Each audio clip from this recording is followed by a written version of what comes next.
এটা কুমিল্লা ময়নামতির রানী ময়নামতি প্রাসাদ, যে রানীর নাম অনুসারে কুমিল্লা ক্যান্টনমেন্ট এরিয়ার ময়নামতির নাম রাখা হয়েছে। এটা হচ্ছে রানী ময়নামতির সেই প্রাসাদটি। দেখুন,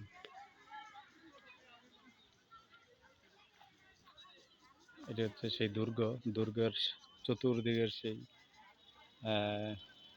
বেড়িবাঁধ।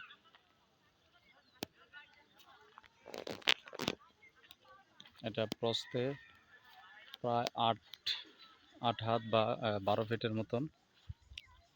দেখুন।